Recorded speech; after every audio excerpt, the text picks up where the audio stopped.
пачынаем цыкл сустрэч, які прысвечаны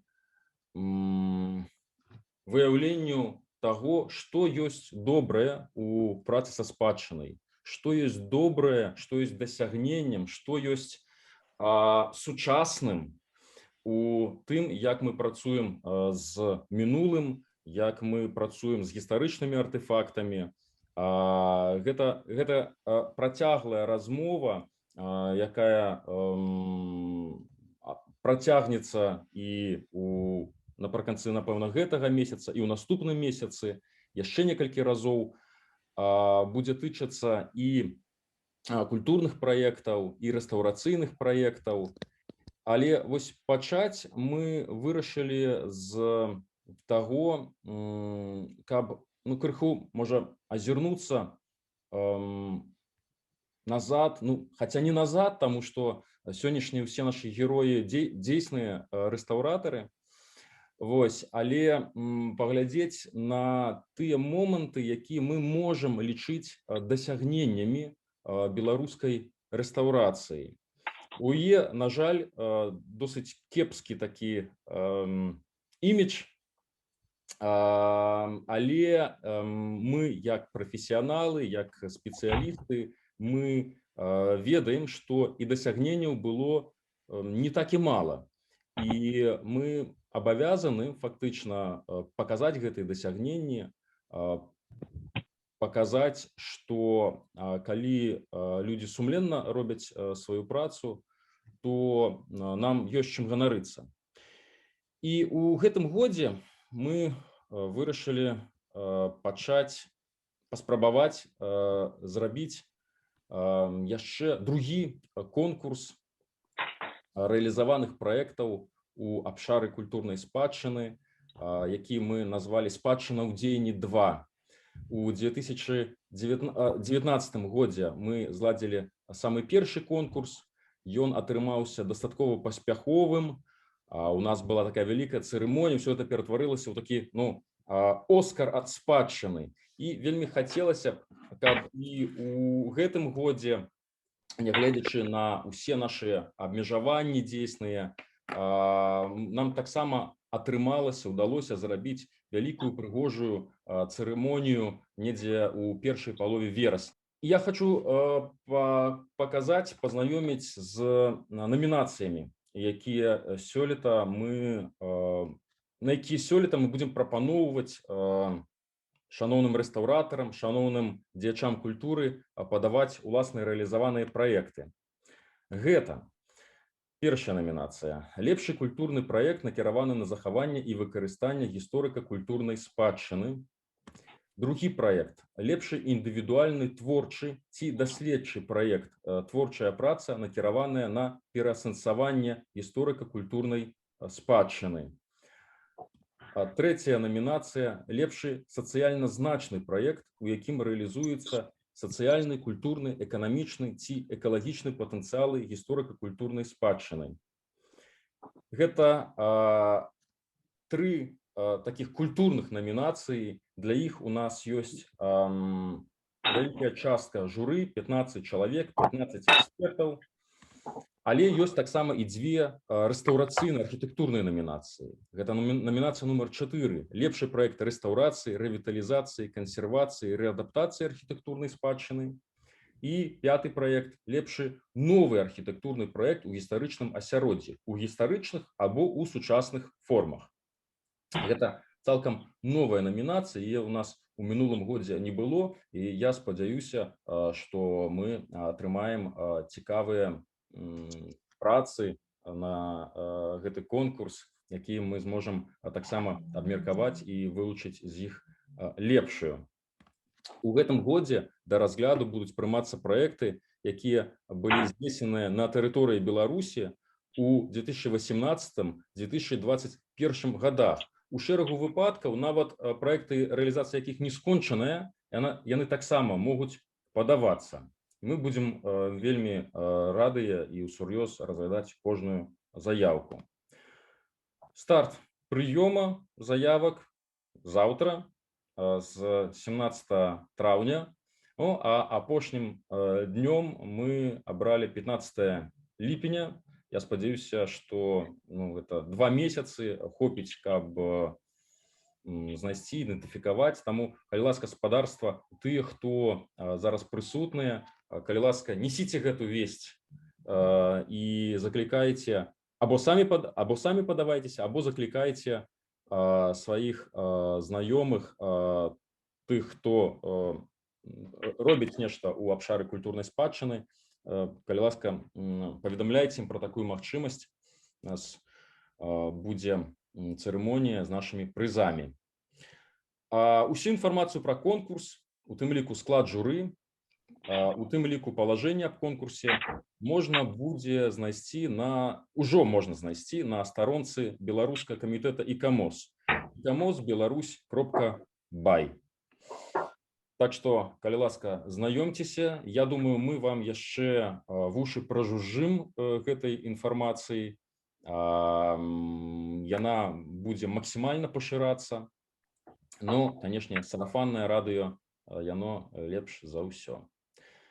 Ну што, я на гэтым тады спыняюся і перадаю слова Тимофею. Тимофей, калі ласка.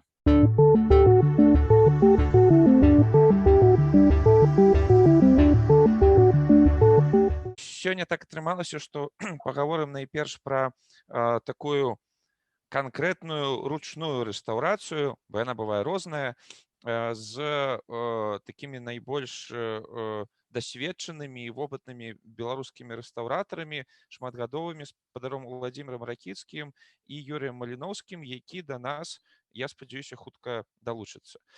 Спадар Уладзімір папрасіў спачатку зрабіць мінімальнае ўводнае слово, таму што, каб проста ўвесці ў кантэкст, то я літаральна 2 хвілінкі займу, таму што, напраўду, тое, што Сцяпан казаў, ёсць гэта сітуацыя, што пра беларускую рэстаўрацыю ўвогуле мала хто ведае. У шырокім полі ўвогуле ёсць уяўленне, што там гэтым займаюцца там проста нейкія рабочыя. А нават людзі, якія цікавяцца гісторыяй, гісторыяй і культурай Беларусі, яны разумеюць, што зараз працуюць рэстаўратары на аб'ектах, але пра беларускую савецкую рэстаўрацыю ўвогуле для людзей, мне здаецца, слова аксюмарон. Што ў савецкія часы ўвогуле нешта было, бо пра савецкі час мы ведаем, што збольшага нешта разбуралі, да? Так было.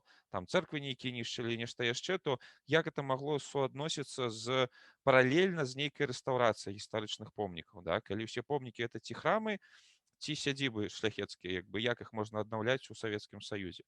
Але на дзіва аказваецца, што быў гэты працэс.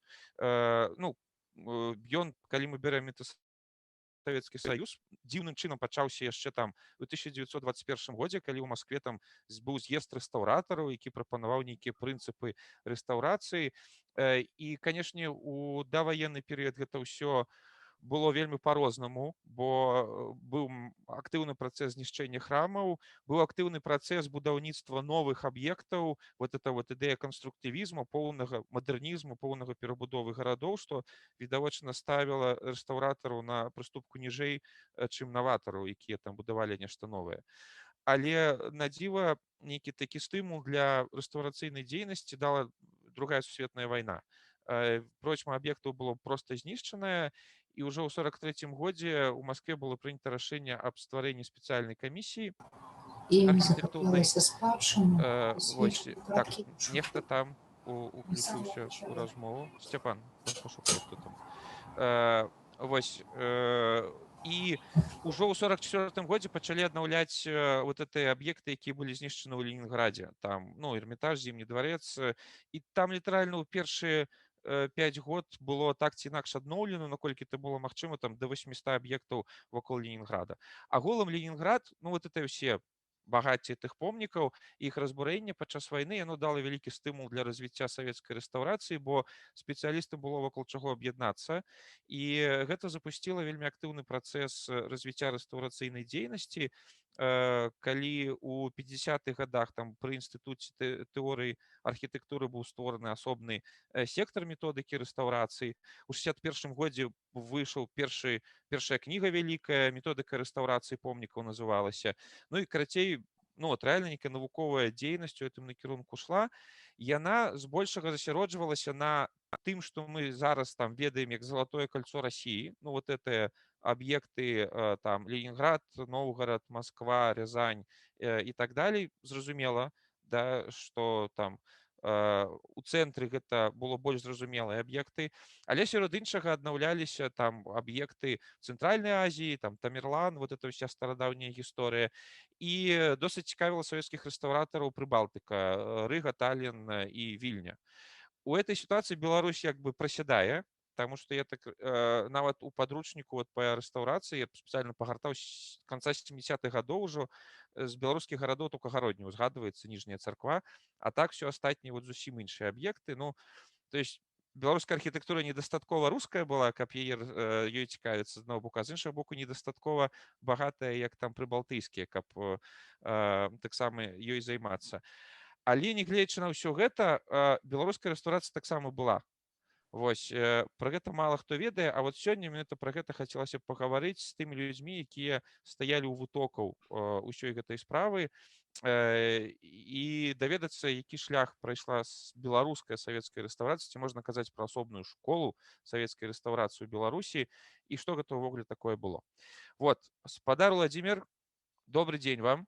Добрый день. Мы пачнем тады з вами, як спадар Юрый падключыцца, будзем тады дапытваць і яго. Слухайце, ну мы вот зрабілі такім уступным як бы словам гэтай сустрэчы, нават у назву гэта дадалі словы Караткевіча, які у сваім эсэ пра Мсціслаў узгадваў вот менавіта вас з спадаром Юрыем, дзе ён ездзіў па тых мясцінах, вот, і запісаў такія словы, што вот два хлопцы, мастакі-рэстаўратары з тых 4, што працуюць зараз у Кармеліцкім касцёле, я так разумею, пустынкі гэта, Юрый Маліноўскі, Владзімир Ракіцкі, добрыя знаёмыя, крыху здзіўляюцца мне.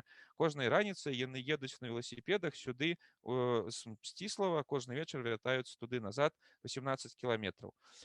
А вы памятаеце тую сустрэчу? Ну, вядома, гэта было такі, ну, можна сказаць, залаты час, ціхі час.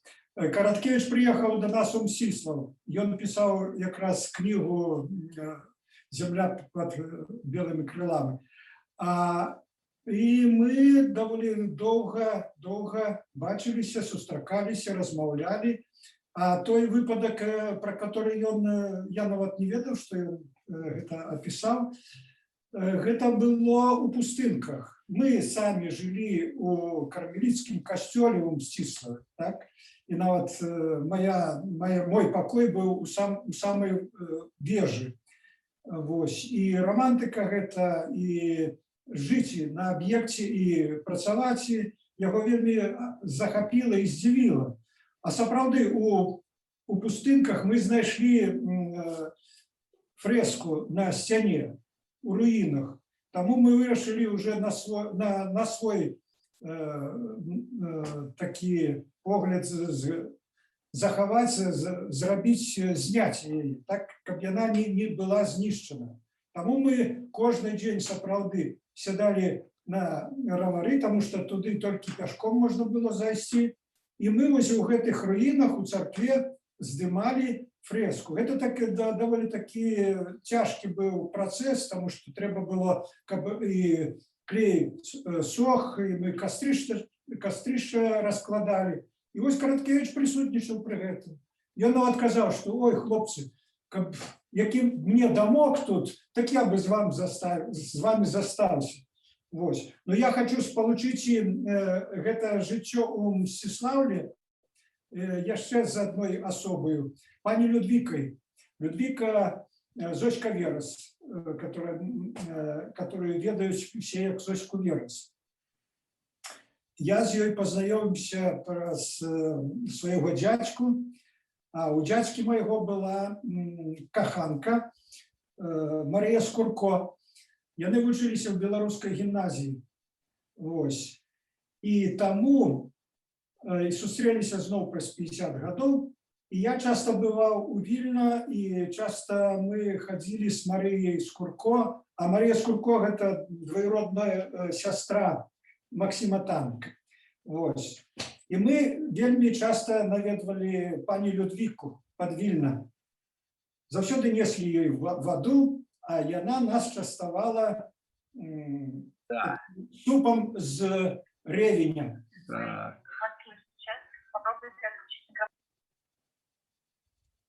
Так, Подарок Людмила Юрий. Владимировна. Вось першыя урокі адносін, ну не толькі першыя, дала і пані Людвіка. Я хочу спалучыць гэтыя дзве асобы Караткевіча і Людвіку, пані Людвіку, потому что яна показывала мне свой альбом, у які яна уклеивала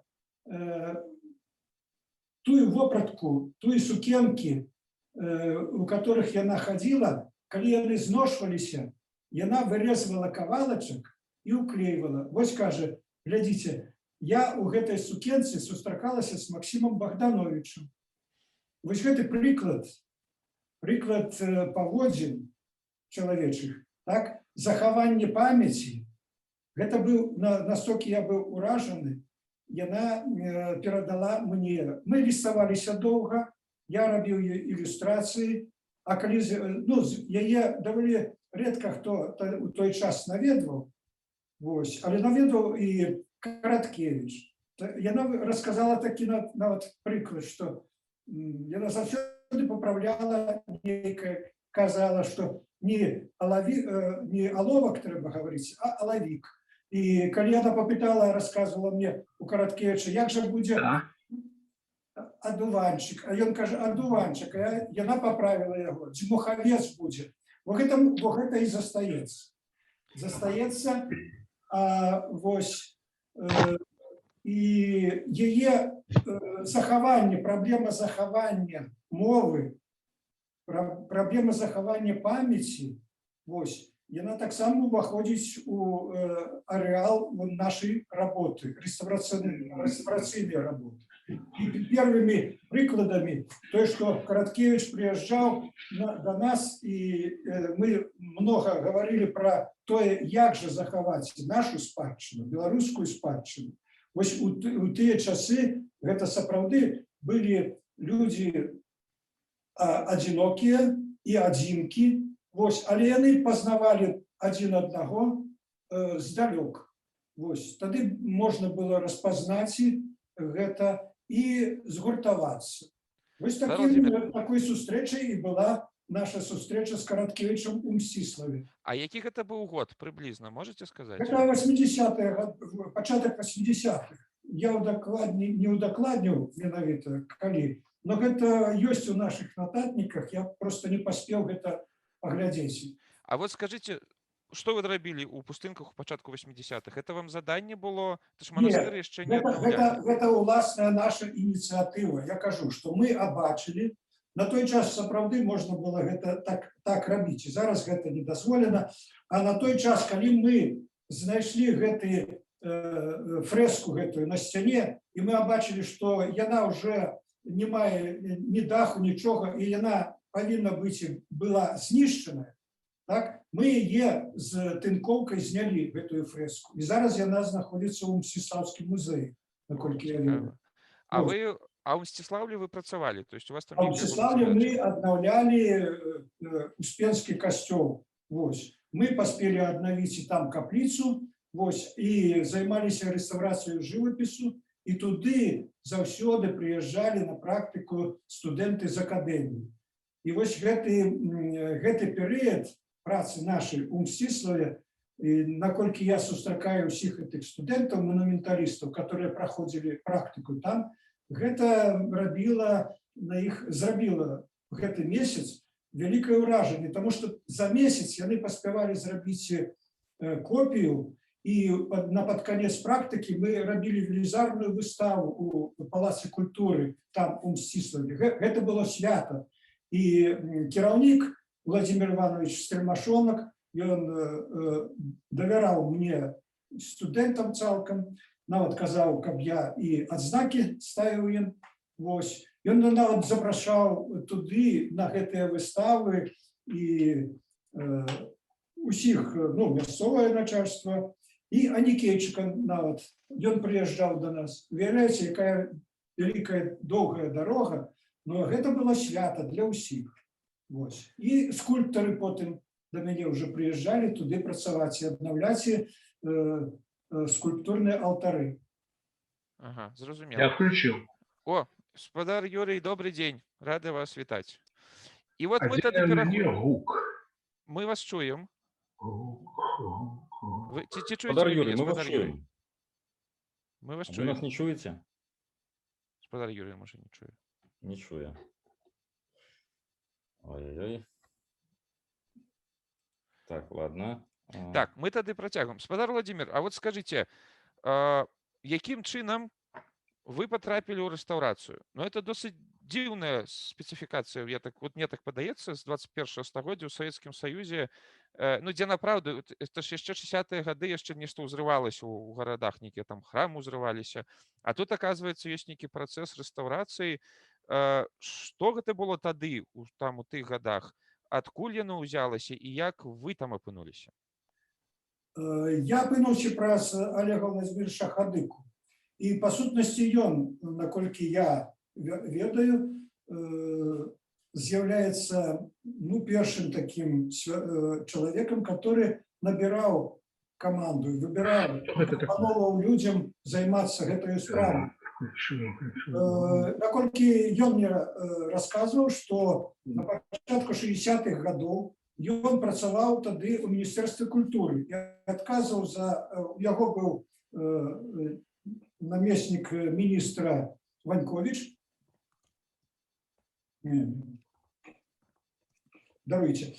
І яму было даручана набраць каманду. Вось першыя, хто пачынаў гэтую справу, гэта яго аднакурснікі. Гэта Сергей Друшчыц, так, і Валентин Калнін. Яны вучыліся Хадыка, Калнін і Друшчыц вучыліся на адным курсе. І вось з гэтых трох асоб і, па сутнасці, пачалася рэстаўрацыя, набор архітэктараў. Яны ўсе былі архітэктарамі. Яны скончылі тут у нас у Мінску аддзяленне архітэктуры у палітэхніку. І вось з гэтых трох асоб яны пачалася наша беларуская рэстаўрацыя. Гэта быў нейкі загад з Масквы пачаць па савецкіх рэспубліках нейкую такую дзейнасць. Зразумела, як і гэта такі быў подых оттепелі, вось, як утвараліся, напрыклад, гэтыя школы для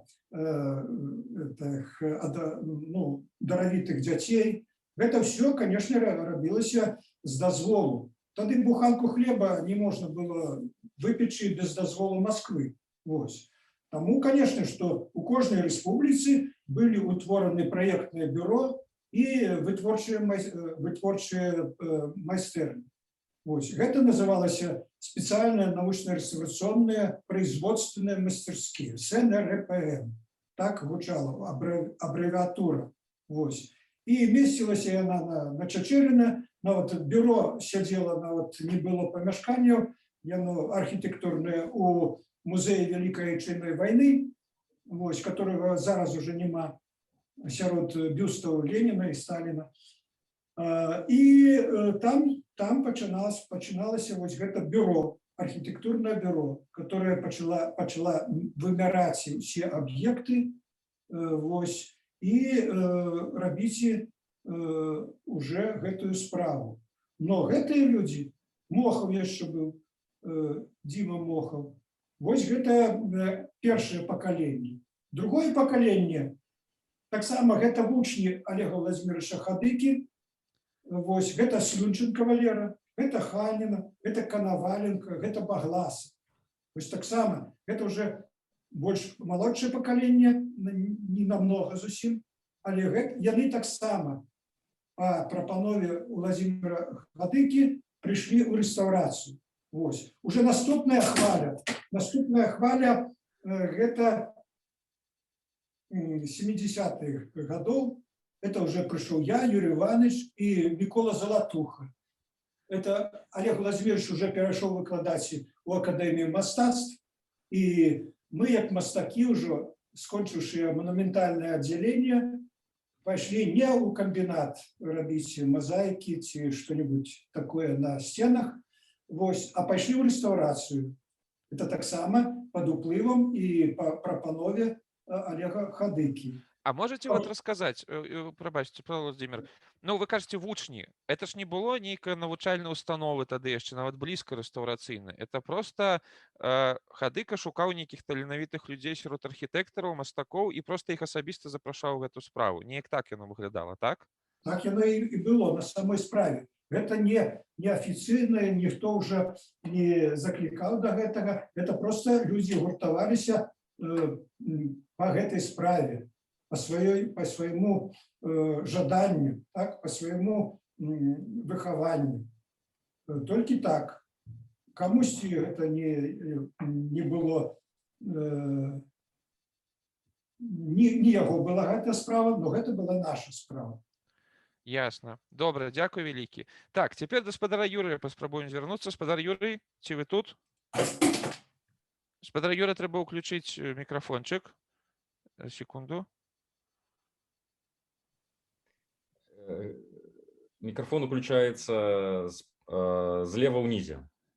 Там кнопочка такая на микрофон подобная. Да. О, вот, добрый день. Все. Да. Добрый день. Вельмі рады вас бачыць, спадар Юрый. Вы зараз у Мінску ці ў Мсціславе? Не, я в Мсціславе. Ага. Вось, бачыце, у нас вот спадар Владимир зараз на Полацку працуе, ну, правда, у Мінск прыехаў, да, спадар Юрый адразу ў Мсціслаўлі. Скажите, ласка, а вот про вас, вы як у гэту справу потрапілі, таксама вас спадар Хадыка запрасіў, так? Так, Хадыка. Хадыка як бы вектор майго жыцця зрабіў другі. Вот я думал, что я буду выстроивать свое жыццё по нейкому шаблону, які быў уже зададзены, ну, вот, жыццём савецкай краіны. А тут по-другому все оказалось. А вы на мастака вучыліся, ці як? Да. Я, как и Владимир Васильевич, закончил ту же самую школу. Это адукаваных, одуренных детей. Школа-интернат по музыке и мастацтву. Теперь она охремчика. Вот. Ту же самую школу закончил, тогда и после школы институт, после института все монументалисты, мастаки монументальных отделений мусили вести до мастацко-промыслового комбината, где в системе пропаганды вось, яны повинны были размалёўваць сцены розных будынкаў. Вот. Ну, зразумела. А тут зусім іншы атрымаўся. А тут абсолютно другі вектор. І я памятаю, як Хадыка у нас выкладаў.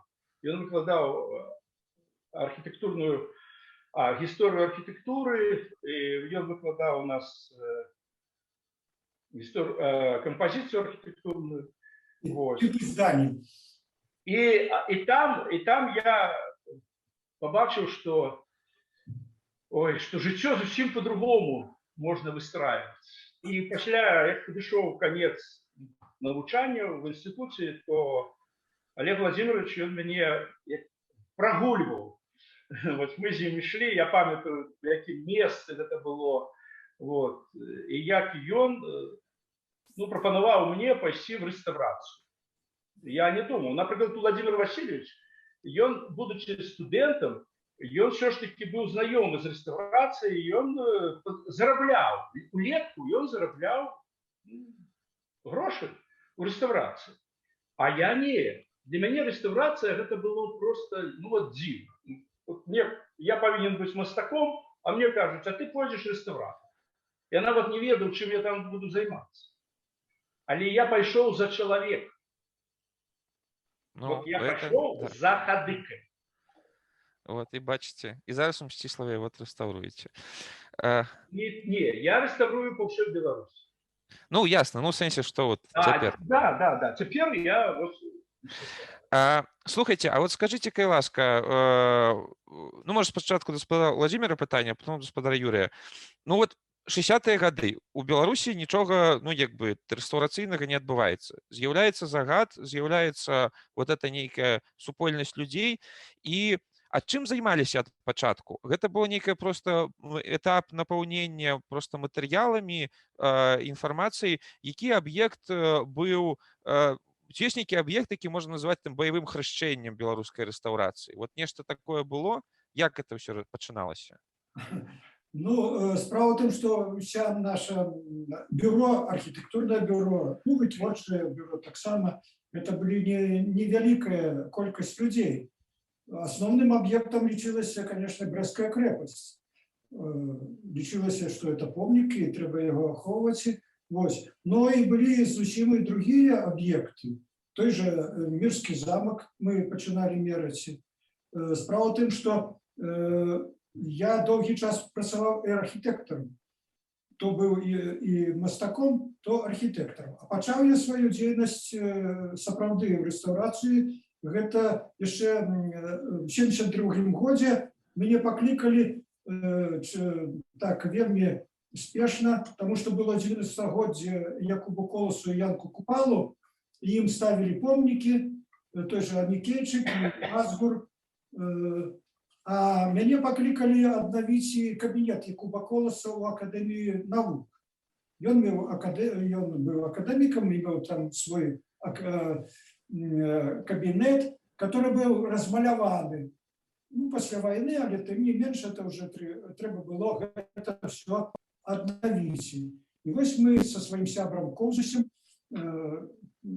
узімку мы да гэтага юбілею свята юбилейного, мы обновляли от имя реставрации кабинет Якубу Колосу. Приймав наш проект, все, и затверджав проект, нашу работу приймав Максим Лужанин. Ось на таким уровне мое студентство почалося. А потім я летом, завжди, справді, кожне літо я працював у реставрації. Був і лепшчиком, обновляв жилищі. Жылічы?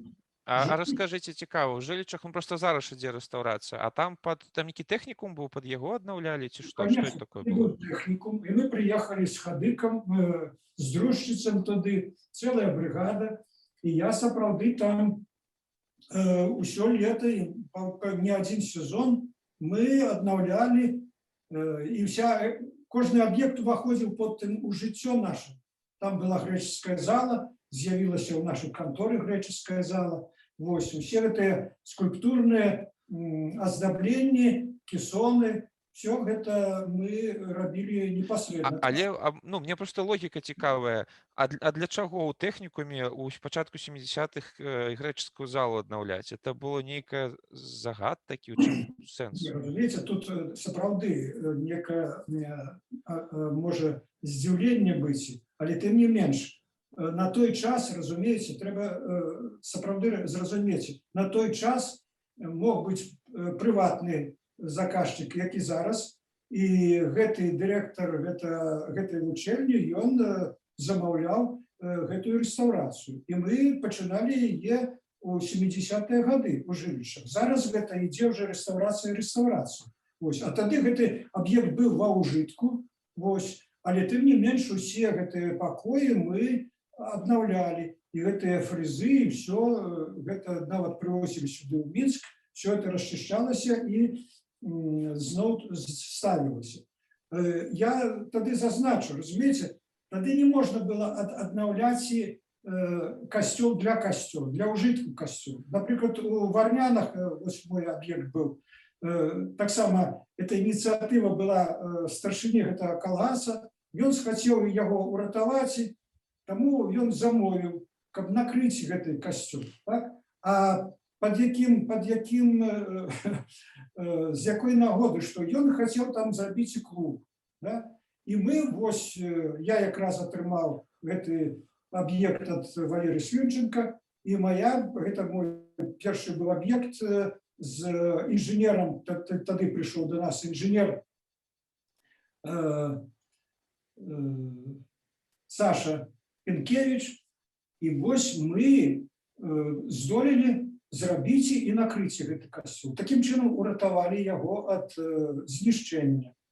Напрыклад, Слёнченко Валерий рабіў крыстаўздвиженскую царкву ў Полацку, ён прыстасоўваў, галоўнае прыстасаванне было, так? Каб не было нейкіх зацверджанняў праз міністэрства, каб там рабілі планетарый. У Гродно, у царкве монастырской, так, рабілі там музей атэізму. Вось. Ну, ясно. Подмена была. Ага. У Смаргоне, у кальвінскім зборы, рабілі музей батлейкі. Вось такое было прыстасаванне. Ясно. Маленькая заўвага да ўсіх слухачоў. Дзякуй, што вы з намі. Калі у вас ёсць нейкія пытанні, то пішыце ў чат, я буду іх агучваць. Тыя, што ўжо ёсць там пытанні, я бачу, задам. Спадар Юрый, а вот ваш першы аб'ект, які, калі вот вы рукамі далучыліся да гэтай нечаканай для вас прафесіі? Первый объект – это Бригитский монастырь в Гродно. Это вот с Владимиром Васильевичем Ракицким нас отправили туда. До речі, я хотел бы сказать, вот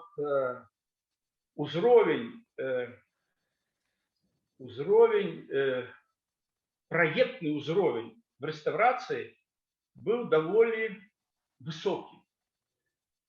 И я здзівіўся, что все проекты, яны абмяркоўваліся не только в початку и в конце, а в промежковых неких моментах на советах. Были рады, и рады гэты яны могли забрать объект у одного, в одной майстэрні передать другой, калі майстэрня не справлялась. Это было нормой. И я бачыў, як сур'ёзна архітэктары рыхтаваліся да гэтых рад. Больш таго, я бачыў, і вот якраз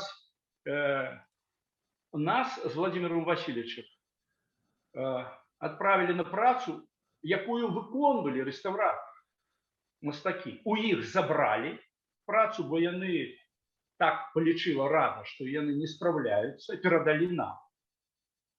То есть все так сурово достаточно. Вельмі сурова было, вельмі сурова. І я памятаю, як это все, калі кажуць, што працу адпраўляюць на раду, все вельмі сур'ёзна ставіліся. Гэта было вельмі сур'ёзна. Больш таго, там былі такія моманты, калі в працэсе з'яўляліся альтэрнатыўныя праекты. Вот. Так что вот так. И, до речі, раду, здається, означальну ходи. Ага. Ну, я хочу додати. Это сапраўды, може я забегаю наперед, я хочу удакладніць, что гэта рада была у нашым асяродку толькі. Так? Перед тым, як выносіце уже канчатковае рашэнне у Міністэрства культуры, мы неаднаразова рабілі такую справаздачу у сябе, самім сабе. Гэта збіраліся майстэрні сапраўды, вось аддзелы архітэктурныя, і гэта было сапраўды сурова, і свята было вялікае. І рыхтаваліся, гэтыя праекты рыхтаваліся даволі такі вельмі на высокім сапраўды ўзроўні. І вельмі было это хвалюючы момант, таму што трэба было даваць справаздачу прафесіяналам, тым людзям, которые працуюць побач, а яны могуць і задавалі розныя пытанні. І сапраўды гэта быў сапраўды вялікі і высокі ўзровень здачы і абмераў гэтых аб'ектаў. Так? А што рабілася ў майстэрні? Майстэрня заўсёды фарміравала і удзельнічалі ўсе, не кожны адзін рабіў праект, так? А ён удзельнічаў і абмяркоўваліся ўсімі людзьмі. Калі мы навальваліся, мы расцягвалі эту праблему, мы вырашалі, мы рабілі нейкі накірунак і выпрацоўвалі лінію паводзін і лінію карыстання. Выпрацоўвалі, як мы можам карыстаць, і ўсе гэтыя тэарэтычныя праблемы сапраўды вырашаліся тады. Тады у нас з'явіўся і слоўнік тэрмінаў, і свае прафесійныя тэрміны, которыми мы ўжо карысталіся і которые ведаў. Гэта была сапраўды набытак і заслуга вялікая, конечно, Олега Владимировича Хадыкі, потому что ён вёў сапраўды гэтыя рады, як Юрий Иванович сказал. Вось, і гэта была сапраўды атмасфера высокага ўзроўню. І праекты сапраўды выходзілі вельмі высокапрафесіянальныя. А вот скажите, мне цікава такое пытанне. Ну, глядзіце, пачатак 70-х. Вы абодва там крыху выпадкова ў рэстаўрацыі, бо яна сама з'явілася крыху выпадкова, да? І вы прыязджаеце, ты там брыгіцкі касцёл у Гродна, і там это на фасадзе, здаецца, роспісы Грызель нейкія, там унутры фрэскі. А як, где вы вучыліся вот это все там здымаць слаі? Вот это вы методам проб і ошибок, ці у кагосьці вучыліся? Адкуль вопыт браўся у гэтым вакууме, атрымліваецца, савецкім? Ну, что тычыцца это Гродно, гэта была тэхніка з графіта. Да, з графіта, да. Да. Гэта мы там рабілі з Юрыем Івановичем рэканструкцыю. Вось, рэканструкцыю і часткова на галоўна. Сапраўды, мы адносіліся вельмі так хваляваліся, але тым не менш тое, што мы зрабілі, яно, здаецца, стаіць і зараз, потому что фасады перафарбоўваліся ўжо колькі, так? А гэта быў, мне здаецца, 79-й год Гродно. Ці так, Юрий Иванович? 78. Да. 78 год. Просто я как раз пришел, так? Да, я могу рассказать, для меня это первый объект, это вельмі хвалюючее было. Больше того, Владимир Васильевич правильно сказал, что мы занимались своей справой як монументалисты, мастаки. Бо на той час якраз вот эта реставраційна частка, тут треба об терминах трошки, что есть реставрация, это праца с артефактами, а есть реконструкция. И якраз тая частка, якая называется реставрация, консервация и реставрация, яна была завершена. І яе рабілі мастакі-рэстаўратары, якія працавалі ўжо ў рэстаўрацыі раней. А мы прыйшлі, і якраз яны прапанавалі праект рэканструкцыі. Яго забракавалі і перадалі нам. І вот этот проект рэканструкцыі рабіў Владимир Васильевич, пакуль я быў на стажыроўцы. Мяне адправілі на стажыроўку в Россию.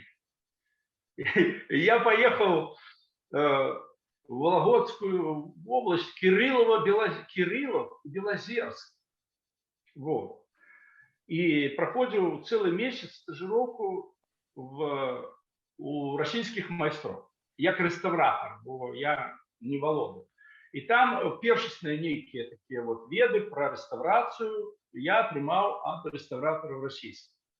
Был такі, ён, здаецца, і цяпер існуе ВНИИР, всесоюзный такі институт. Вот.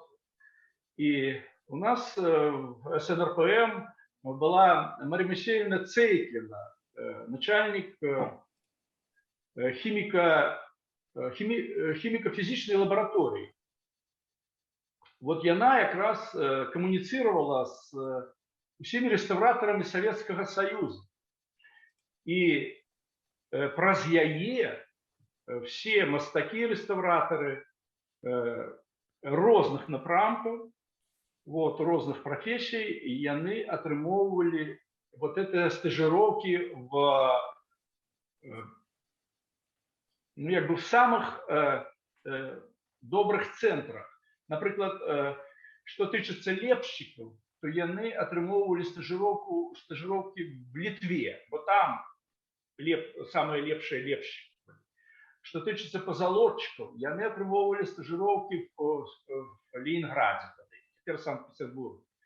А что тычыцца реставрации алейного живописа альбо иконопис, темперный живопись, то, конечно, это была Москва. И вот мы все проходили стажировки там. Так вот, пасля этой стажировки я пришел, а Владимир Васильевич уже распрацаваў картоны зрабіў.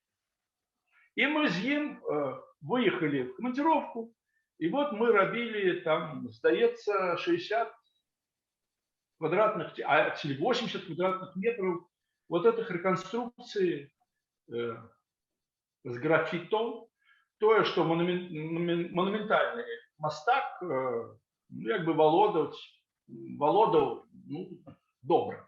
Я вывучили это в Академии мастацтва. Вот. Поэтому мы это зарабили довольно хутка. Больше того, мы допомагали, там архитектором, науковым кіраўніком был Москалёв, и он попросил нас зрабіць выкраски на покраску всего костёла. Вот. И мы заказали вуголь, и с угля там рабили, как раз катерцы, рабили пигмент, вот, и рабили выкраски для рабочих, и яны фарбовали по этих выкрасках увесь костюм. Вот. Ну вот. А пошли нас... Да. Сістэма адукацыі была наладжаная досыць цэнтралізавана, да? І вот гэты вопыт цэнтра, ну, Масквы і Ленінграду ў першую чаргу, ён як бы перадаваўся на рэспублікі, да? То есть была эта сістэма. Да. Ага. І гэта сістэма працавала. Мы неаднаразова былі на стажыроўках в Москве.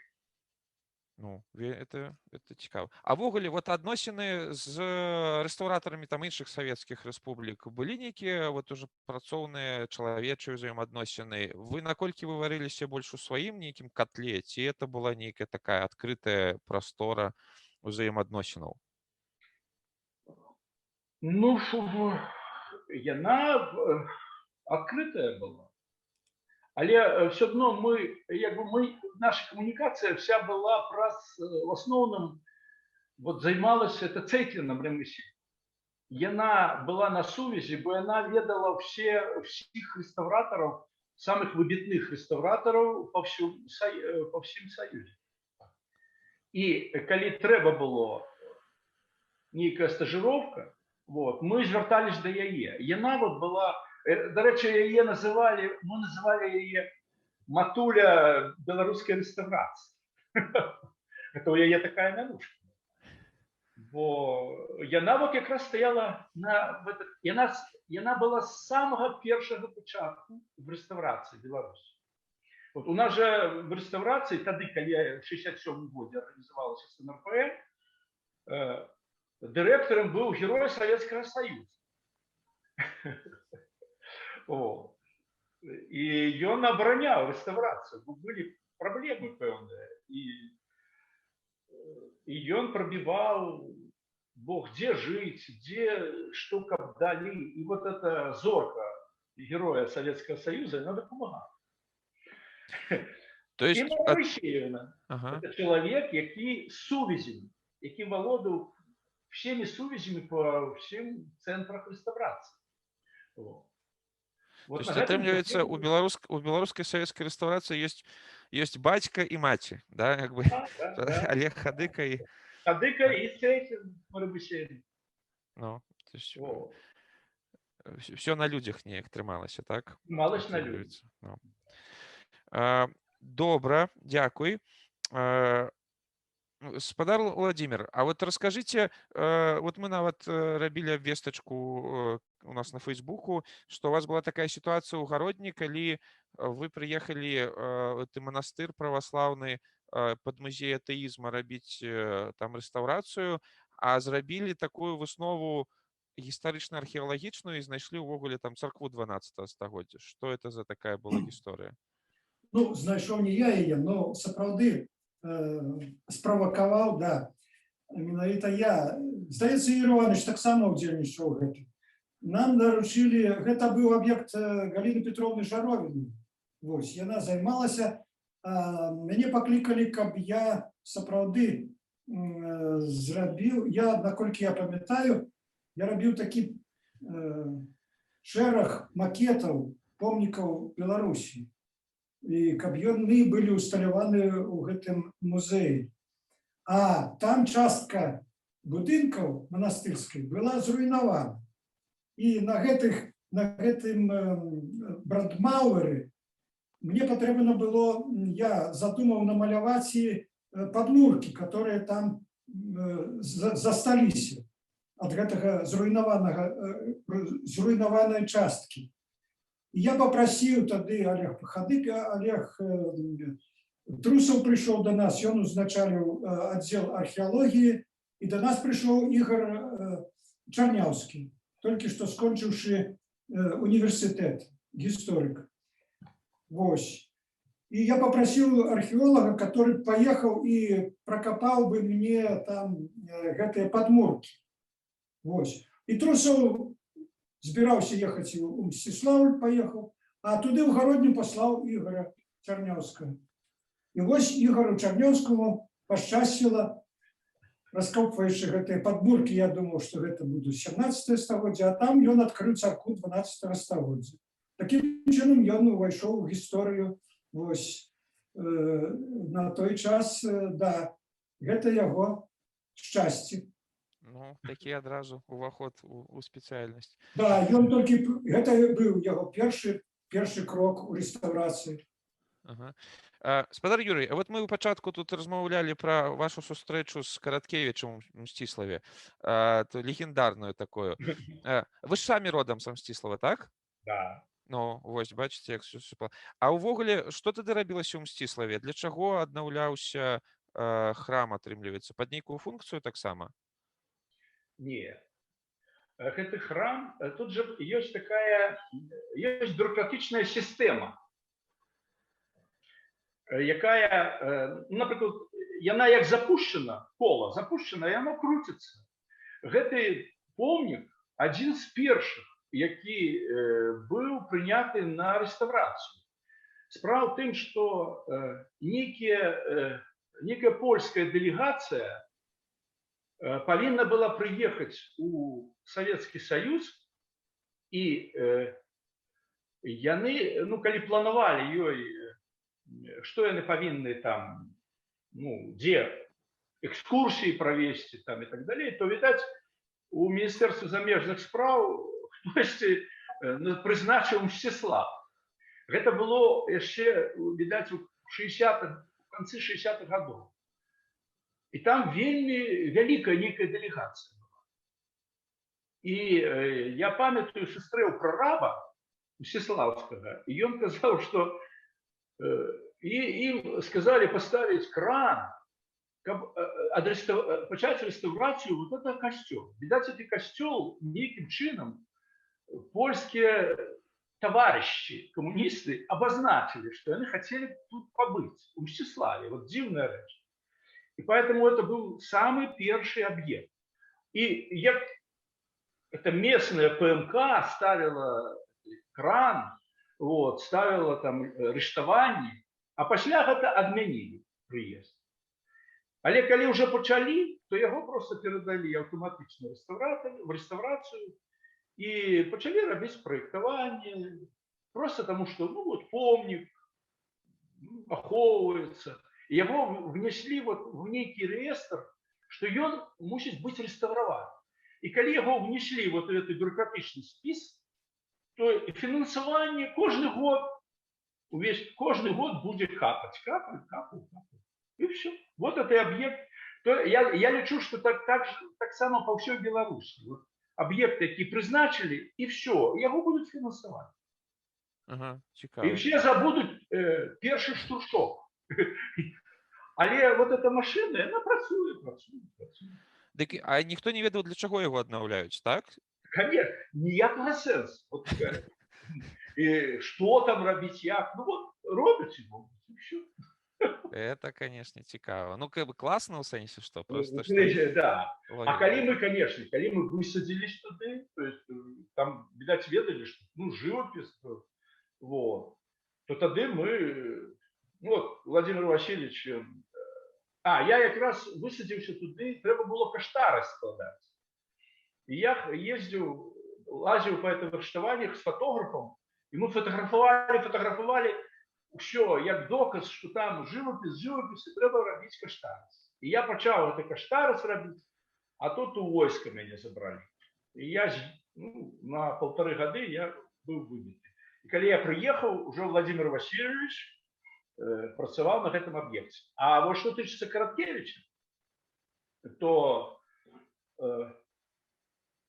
Караткевич, яго запрасілі прыехаць нейкім чынам.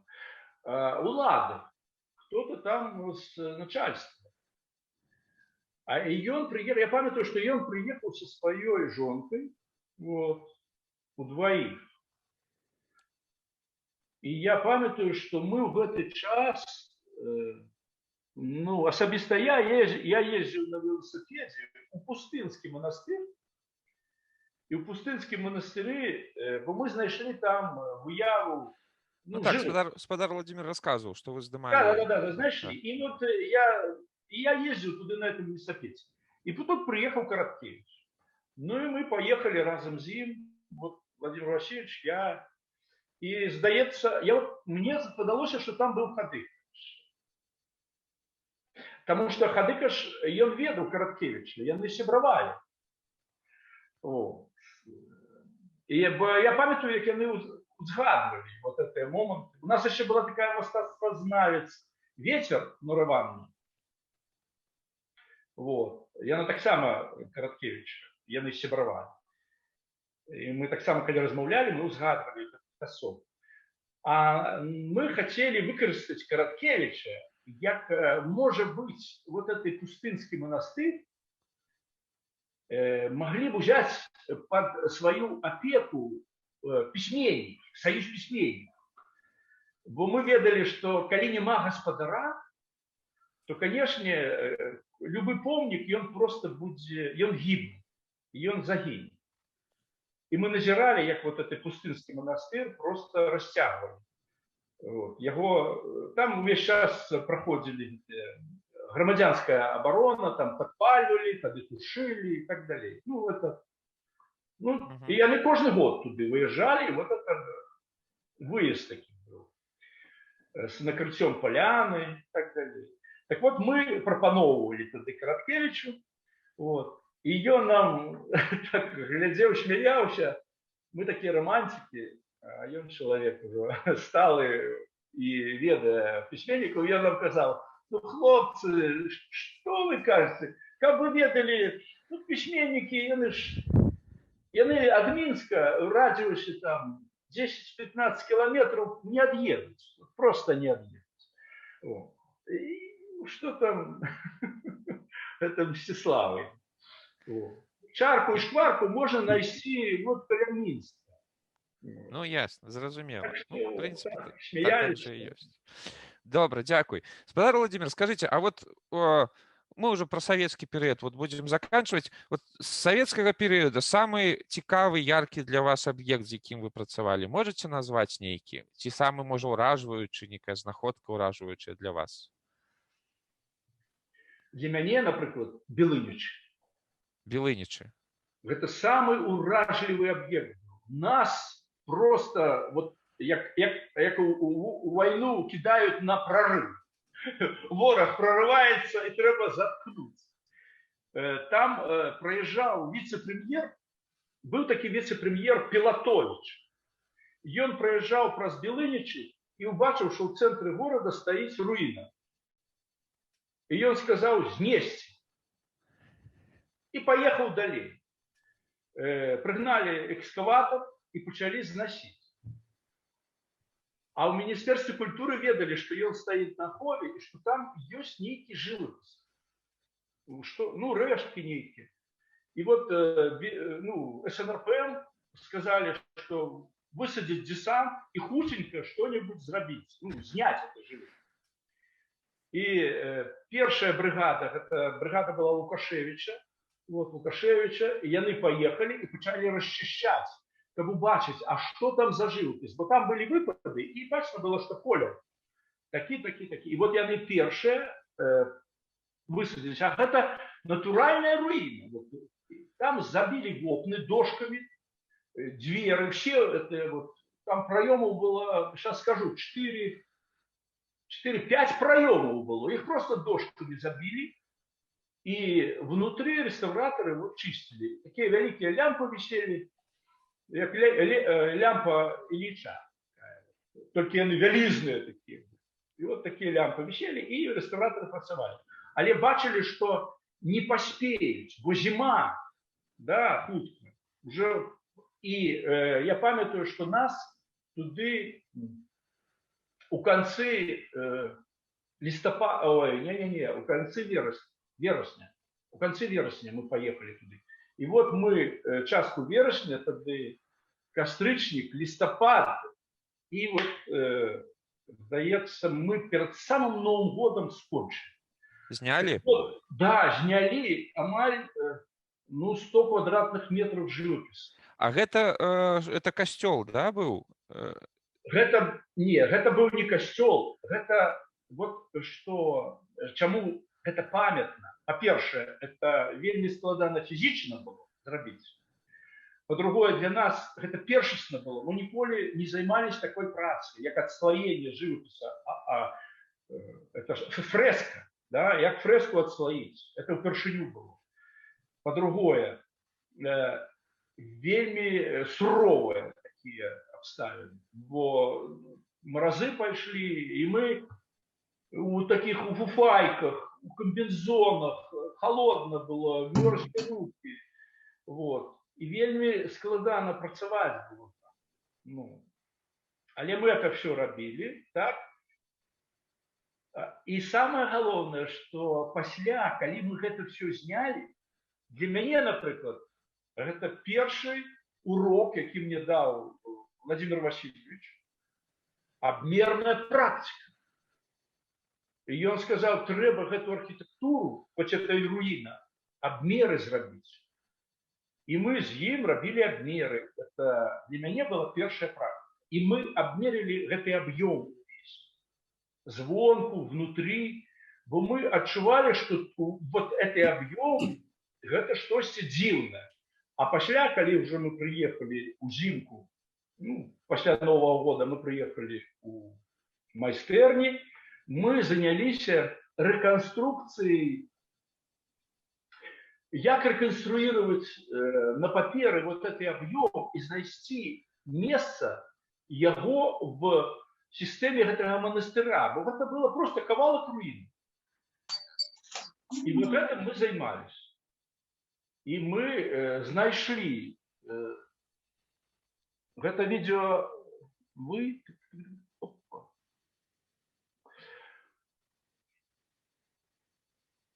И мы знаходили вот як расследование, як сыщики, шукали и знайшли, что это такое, где это было, что это лестничная клетка, где ее место во всем монастыре, где стоял сам костел. Вот это расследование мы вели. Мы робили реконструкции такие кольоровые. Вот. И почали робить макет. Вот. Але пасля як бы працу протормозили, бо перестали финансовать. Вот. Так что вот Ясно, так. дякую. Такое уражение яркое. Это Господар весь... Владимир, а у вас, ці був у вас Але які такі? вы Да. бачите, Да. чаму яшчэ яркае? Бо праз 42 гады гэта праца вярнулась зноў да мяне, напрыклад. И поэтому это ураживает, что яна зноў вернулась, что мы, яна пролежала. Вот все эти фрески, они пролежали 40 год в запасниках. Дык а што зараз з імі? Як яна вярнулася? И вот только у прошлом годе как бы, их почали, знайшли гроши, и их почали пускать у культурный оборот. Ну, это вот, бачите, добрая Да. работа аднойчы прыходзіць. Господар Владимир, ваше что-нибудь есть такое с того часу? Да, я хочу вернуться и рассказать и про своих наставников, про моих наставников, где и у кого я учился. Разумеется, треба означить и то, что реставрация не была нашей головной метой, коли это не прикро. Чуть ты не меш мы заўсёды паўтаралі слова Михаила Михайловича Прышліна, который казаў, што калі вы хочаце потрапіць в цель, то стреляйте немножко мимо. Вось. И мне здаецца, что мы займались не только реставрацией. Мы займались такими проблемами, якія, например, сформулировал Олег Владимирович Хадыка, як мера и ее предметность, форма и ее имя. Потому что мы працавали с формой, да? Мы давали ее назву. Без гэтага слова ніякі проект у нас не меў поспеху. А моими наставниками, по сутнасці, былі, ну, найперш моя мама. Вот гэты сцяг, гэта наш символ реставрации, который зрабіла моя мама. А мое вока просто обачило гэта. Тут принцип закладзены ў чым? Что мы маем уже зношенную хустку, и яна была пропалена прасам. И моя мама показала мне приклад, яким чынам зрабіць латку, поставить латку на яе. Бачите, гэты малюнак ідзе у своих осях, а гэты малюнак крыху збіты. И вот гэты символ, як трэба проводить реконструкцию и на иконах, и в архитектуре. Калі я гэты сцяг заўсёды возил с собой, и калі ў 92 годзе мне Министерство культуры СССР, которое тогда местилось на Арбате, уже разваливалось весь Советский Союз, но меня поспели послать у Рим на стажировку под эгидой ЮНЕСКО. Я там проходил курс mural painting, настенной живописи. И когда я привез и читал доклад там про белорусскую реставрацию и показал этот стяг, то всем сразу зразумело стало. Это проблема реконструкции, проблема обновления страченных часток. Потому что у той час и зараз это является проблемой, як обновить, як увайсти у старожитный твор, як тогда мы спрашались, например, у Италии, у Риме, что чему Пьера делла Франческо у собаку можно подмалевать нос, а уже персоне, человеку не можно подрисовывать нос. Так? Это завсёды проходила дискуссии. И вот этот символ, он одразу всем показывал, что то, где докранается рука реставратора, повинна иметь отметные свои рысы и свою эстетику. Вот этот стяг. А учился я, конечно, и у своего дядьки Володи, который у свою чергу учился у Язепа Дроздовича. Вот этот снимок с Язепом Дроздовичем, это когда мой дядька учился у белорусской гимназии. Вот от его я уже имел повагу и относины до всех, до наших здобытков. Так само была великая уражение, великая учеба, конечно, от того поколения архитекторов, от Хадыки.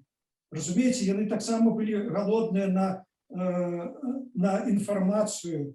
У меня засталась книжка Ле Корбюзье, которая робили Хадыка, удзельнічаў у гэтым. Это так само для эта книжка была сделана руками ими, и она мае всего тираж 6 экземпляров. И вот я маю эту книжку. Ле Корбюзье, может, вы скажете, что и не мае ніякого дачынення до реставрации? Не мае. Потому что капеллу в Раншане, которые малюнки, которые тут в этой книжке собраны, и он будовал на подмурках старой церкви. І гэта таксама праблема. Ён хацеў захаваць і гэтае каменне ўсё і ўжыць яго, но ён не здолеў. Зрабіў сваю. Вось яго малюнкі тут сабраны. Гэта таксама падручнік для рэстаўрацыі, я лічу. Што тычыцца, ну, напрыклад, у Італіі у нас кіраўнік быў сеньора Мора. Яна напісала гэтую, такі, мы лічылі, Бібліі для мастака-рэстаўратара насценнага жывапісу.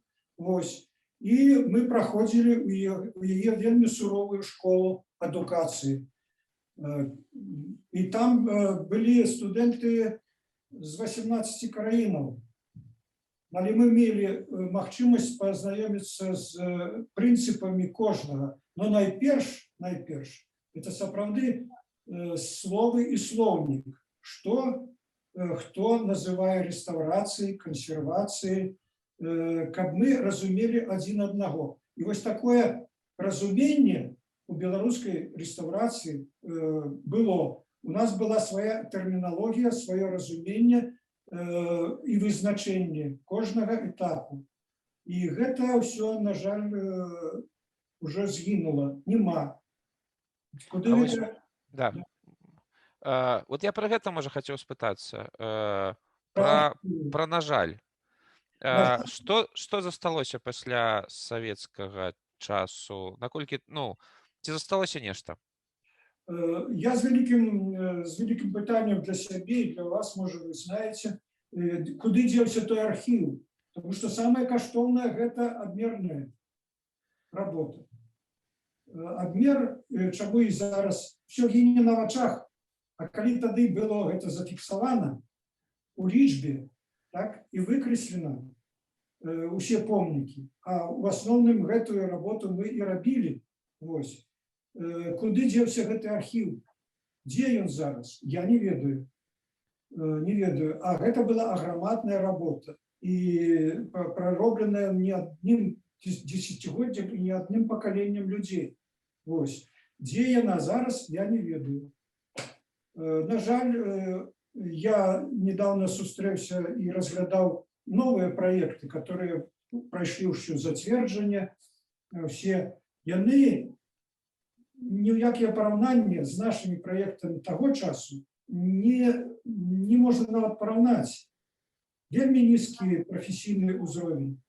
І тыя задачы, которые мы акрэслівалі тады і дасягалі у такіх не вельмі спрыяльных умовах, на жаль, калі зараз гэта ўсё магчыма, калі зараз ёсць кампутер, так, гэта ўсё страчана. Страчана, не ведаю па якой прычыне. Тады гэта мы рабілі ўсё рукамі, рышынай, так, калькамі. Па 100 раз пераакрэслівалі і па 100 раз гэта ўсё спазнавалі праз гэтую работу адмерную. Дзе зараз гэта, я не ведаю. Гаспадар Юрий, а вы что скажете? Вот развал Советского Союза по вынику, вся система вот это ляшнулась, ці нешта засталося. В чым розніца цяперашняй сістэмы нашай рэстаўрацыі з тагачаснай?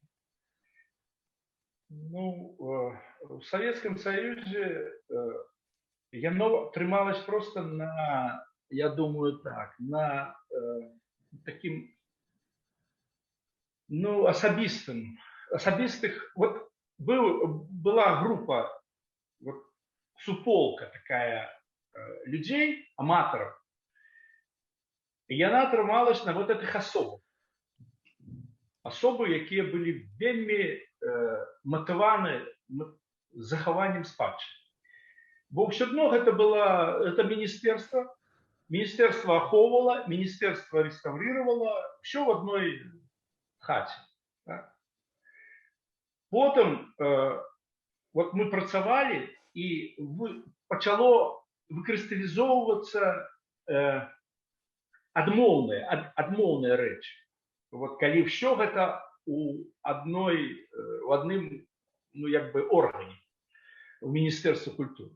І калі наша дзяржава стала самастойнай, то вот в тым Верховная Рада наша Верховный Совет был, так?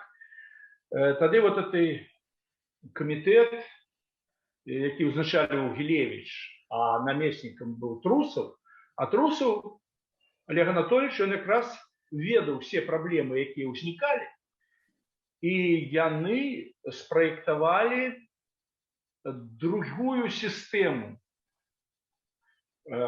якая пачала працаваць.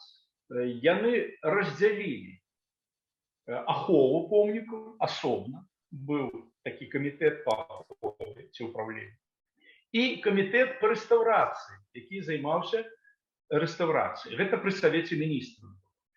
І гэта было слушна. Чаму? Таму што пачалась рынкавыя адносіны, і ўжо выходзілі, раней гэта манапольна было, СНРПМ, яна займалась усім. А тут атрымаўся рынок, і пашлі прыватныя арганізацыі, якія пачалі ўступаць в сістэму вот гэтых адносін рэстаўрацыйных. Яны бралі аб'ект. І, канешне, трэба было за імі сачыць, а калі ўсё ў адных руках, то гэта проста немагчыма. Вот. І гэта пачало працаваць. Але пасля зноў гэта як бы аддалі пад Міністэрства культуры, і цяпер гэта рынкавыя адносіны, яны захаваліся і пашырыліся. И выходит так, что реставрацией теперь занимаются все. Не хапая працы, это тресты, это управление будаўнічае, и мясцовое, и столичное. Вот. И, конечно, и проектование так само занимаются все. Громадян проекты, могилевские, минские, гродненские и так далее. И, конечно, управление по ахове, яно просто не может займаться уже вот, аховой так, как могло бы заниматься. Яно скоротилось, стало маленькое, и я просто бачу, какие ляпы просто проходят. Вот, например, вот Мстиславский костел, взять иезуитский, так, иезуитский. И он начал разбираться. Был зроблены проект его консервации. Так вот, по проекту консервации его ухвалили. Ахова помнік. Просто тупо знесли фронтоны, трансепты. Один из них был реконструированный ранее, а один был аутентичный. Але ён, вот разумеете, новые архитекторы, молодые, яны могут просто взять знести, потому что он не вписывается в проект, який у его в голове склався у человека. И они просто змахнули фронтон. Ну, добре, что есть обмеры, як этот фронтон выглядал. Обмеры мы робили некой. Але каб обмеров не было, и вот фотоздымку, это фантазии, что ли? Так вот, у той час, конечно, такого просто не могло быть. Разумеете? А теперь, конечно, это проблема. Это проблема, и я бачу, что например, мы стосуемся с Министерством культуры, у них просто нема силов займаться этим. У них вот это шараговые речи, якія валяцца на іх, яны не паспяваюць іх выконваць. Каб глядзець на стратэгічна, як быць далей, як вот з гэтым быць в рынкавых адносінах. І я не бачу, хто мог гэтым займацца. Пакуль стратэгіі не хапае, да? Не хапае стратэгіі, як быць. И, ну, хотя бы просто скопировать, поглядеть, як, например, в той же Литве, як, до речі, мы стосуемся с российскими специалистами, и у них абсолютно такие же проблемы. Мы копируем один у одного. И те же проблемы, и яны так само вот, трапили у тую ж пастку. Все в одних руках, а рынковые отношения у них больше моцные. у іх вот этой кампаніі будаўнічыя яны больш моцныя, чым беларускія, і канешне яны влазяць в рэстаўрацыю со сваімі карупцыйнымі сувязямі, іх вельмі складана утрымліваць. І рэстаўрацыі б'юцца як рыба об лёд, вельмі складана. У іх тая ж самая. Ясно, зразумела. Дзякуй. Тут спадар Олег Дзярновіч напісаў, што па апошніх звестках частка архіва беларэстаўрацыі трапіла ў архіў навукова-тэхнічнай інфармацыі. То, верагодна, ён там, але ці ў поўным аб'ёме, это, напэўна, цікава было б даведацца. Добра, шаноўныя нашы спікеры, мы, напэўна, ўжо будзем пакрыху закругляцца, але дзякуй вам вялікі. Мне падаецца, больш аб'ёмна стала ўяўленне пра савецкі перыяд рэстаўрацыі зараз. Магчыма, для кагосьці ўвогуле адкрыццём, што яно было ў нас, да? І это нечаканыя шляхі рэстаўрацыі, калі то аўралам, то пад неясна якія функцыі, але яна адбывалася. Але ўсё адно да вас тут ёсць пытанні, пра сучаснасць все-таки хочацца спытацца, не так жа часта мы ужывую бачым сапраўдных мастакоў-рэстаўратараў. Па аднаму пытанню з майго боку засталося. Спадар Владимир, па выніку на шмат гадоў ваша такая вельмі важная работа цяпер гэта Полацкая царква Спаса-Ефрасінеўская. Ці надоўга там яшчэ? Гэта на бясконцы помнік, ён суперважны. Ці там штосьці можа скончыцца? Не, я доўгі час займаўся гэтай царквой, потым быў перапынак, і зараз мяне зноў паклікалі туды. Зараз завяршальны этап адбываецца. Мы даследуем і робім рэстаўрацыю фасадаў на гэты раз. Фасады вырашана пакінуць у дэкоры 19 стагоддзя і паказаць і часткова кладку 12 стагоддзя. Вось гэта праца нас чакае на працягу па плану 3 гадоў, і помнік павінны ўжо быць здадзены. Але што тычыцца Полацка, я зараз узгадваю, што самае, калі мяне запыталі, што там, якія там праблемы, то і для разумення ўсёй рэстаўрацыі, что самое значное, коли бы меня попытали, то я бы так сказал, что існуе, з самых старажытных помнікаў это 3 Софии, и все мы ведаем: Киевская, Новгородская и Полоцкая. Адметнасць Полоцкая Софии у тым, что яна мае 2 апсіды, усходнюю и заходнюю. Это был вельмі спрэчны момент у даследчыкаў яшчэ напрыканцы 19-го, на пачатку 20-го стагоддзя. Адны лічылі, што гэта сапраўдная апсіда заходняя, другія лічылі і зараз прыйшлі да высновы, што яна не сапраўдная. Но сказаць, у які час яна з'явілася, ніхто не можа. Але гэта, самае дзіўнае што з усяе Софіі Полацкай засталіся гэтыя 2 апсіды, і яны падымаюцца над узроўнем зямлі парадка 3, нават больш метраў. Гэта все апускаюцца. Гэта самы адметны момант і самае цікавае месца, которое яшчэ чакае адказу. У Полацку таксама занядбаны бельчыцкія руіны 12 стагоддзя. Ну і царква. Разумееце, чаго мяне, што я непакоіць? Вот я еду ў Полацк, так убегамлі на скрыжаваннях. Раней не было. Стаяць самалёты, пушкі. Разумееце? Чаму там не стаіць, напрыклад, мадэль Спасаўскай царквы? У савецкі час не было гэтых таких знакаў. Да? Зараз велізарны самолет. Калі яшчэ былі жывыя тыя людзі, которые воевали, яны не намагаліся, і не было. Былі маленькія помнікі загінуўшых салдат уздоўж дарог, я памятаю яшчэ. стояли маленькие драўляныя крыжыкі і зорачка. Яны былі забітыя на гэтым месцы і пахаваны. Потым іх прыбралі, гэтыя магілкі. Зараз уже у 21 стагоддзі чамусьці ўзнікаюць такія знакавыя сімвалы на дарогах у выглядзе ў маіх родных Пружанах столькі ракет наставілі. Адкуль яны? Што яны? Да? Пра што яны гавораць і куды яны накіраваны?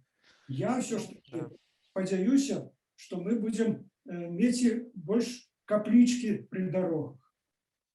Каплічкі, которые до гэтага часу, я думаю, што не так распаўсюджваецца веды пра нашыя помнікі, которые заслугоўваюць вялікай увагі. А найпершы ж крок – гэта наша двухапсідная Сафія.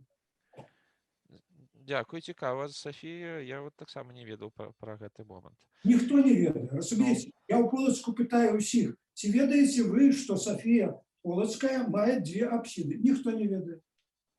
Ну, будзе загадка для наступных гісторыкаў. І там існуе гістарычны факультэт, гісторыкаў много. Ніхто не бярэ нават як даследаванне, так? Адказ на пытанне. Разумееце? Я капаў апошні раз там Булкін, у 70-е гады. Праз 20 год ён толькі выпусціў сваю справаздачу. Но ў выглядзе артыкулу, так? А дакументаў тых же самых абмераў, да, і доказаў, да, што гэта сапраўды больш тая ж плінфа, тыя ж формы, так? Але ж гэта пазнейшае. Калі пазнейшае, таксама не гавораць, да? Но яна існуе, разумееце? Вось у чым загадка і у чым праблема. Ну, загадка это цікава. Нехта разгадае, будзе Я цікава. і дзялюся гэтай загадкай. Дзякуй. Можна каго зацікавіць гэта. Ага. Спадар Юрый, таксама актуальна да вас пытанне вот з чата. Тое ж самае, але пра Мсціслаў. Вот як пачалі яго ў савецкія часы выпадкова рабіць, робяць. Што там зараз, скончыцца яно ці не калі-небудзь? Гэта вельмі доўгі працэс. Па-першае, там некалькі помнікаў. Два асноўных – это Успенскі касцёл і Езуіцкі. Езуіцкі закончыўся, кансервацыя закончылась. А што тычыцца Успенскага, то там ніякіх прац не ідзе. Спынілі свой час фінансавання і ўсё. Цяпер гэты касцёл, тут же праблема таксама, каму ён належыць. Ён належыць дзяржаве. Каталікі, абшчына вельмі маленькая. Канешне, яны, можа, і маглі б знайсці грошы, за мяжой, канешне. Але ім не належыць гэты помнік, яны яго арэндуюць. Поэтому, выходит, дзяржава помнікам не займаецца. Там дзяржава трошки по-другому стратэгічна вымалёўваецца рэстаўрацыя. У свой час была прынята праграма, праграма скіравана на турызм. Канчаткова трэба, каб помнікі вярталі укладзеныя грошы. І па гэтаму фінансава сканцэнтравана на тыя аб'екты, якія планава будуць прыносіць грошы. Адсюль праекты замкі Беларусі. Гэта турызм. Цяпер, калі мы звяртаемся, і поэтому, калі просто фінансавыя ресурсы з других аб'ектаў, яны былі зняты, яны просто закансервавалі іх, а ресурсы все перадалі на гэты стратэгічны проект. Поэтому выходит так, что все остальные объекты, як могут. Калі хто гаспадар, хочешь и ёсць, рабі. А дзяржава перестала глядзець у гэты бок. Поэтому по Мстиславу вышло так.